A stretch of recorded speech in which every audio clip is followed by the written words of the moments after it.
Hello, my name is Sachin Prabhudesai. I work as a vice president at Actis Technologies.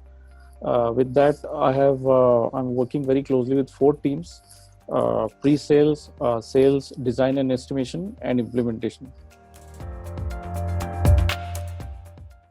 This was maybe 2.5 decades back, and Actis was looking out for a programmer at that point, and I had just passed out from my masters. They were looking for a programmer with an understanding of C and C++.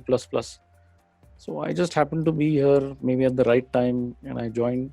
Unfortunately, the deal which was to be signed up, that did not happen, and we did not take up that product in that particular year. So I had already joined by then, and my management said, why don't you do sales? And I was not so keen at that point because I thought I was not cut out for doing sales.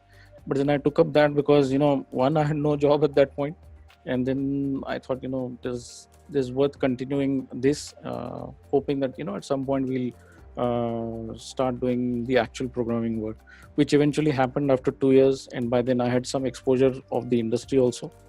But my stint as a programmer helped me a lot to understand the front end and the back end of the systems, the way they work.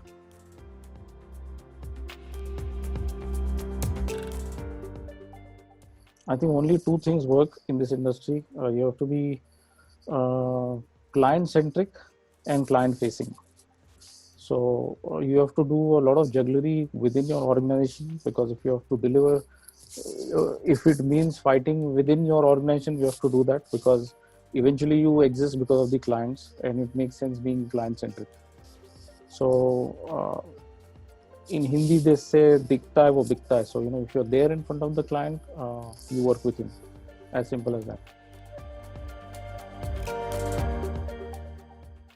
There have been 2 or 3 projects, and they would be like they change our way of thinking, as an individual, as an organization. So there was a time when the industry was working on 1 or 2 or 3 room jobs, and one fine day we had a customer who said, you work on my project, it has 85 rooms.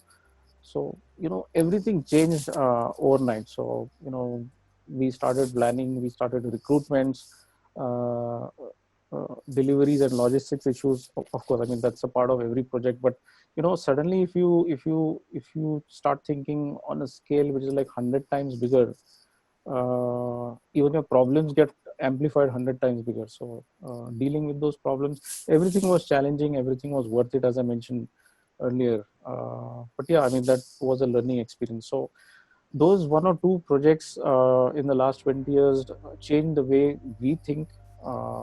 Maybe we were thinking at that point, and like people say, think big, but only when you get to get into a situation like this, you start actually thinking big.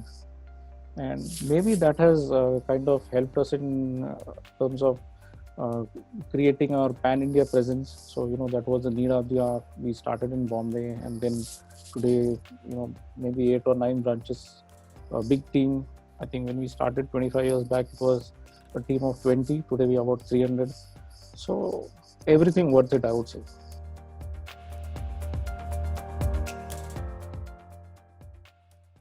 What people should do is they should be passionate about this industry. Secondly, they should start thinking about AV industry as a separate industry. I mean, there has been a talk about very thin line between IT and AV. Well, I would say there's a very, very thick line and visible. Passion is the key. I mean, if you're not passionate about this job, about this industry, I don't think it will work. It's not a 9 to 5 job where you work mechanically. You need to have passion and interest in whatever you do. So my advice would be, go with your gut feel. If you are, there are people who are cut out for this industry. So I think we need to have a very, very different approach, and don't think from here, think from here. I think that might work.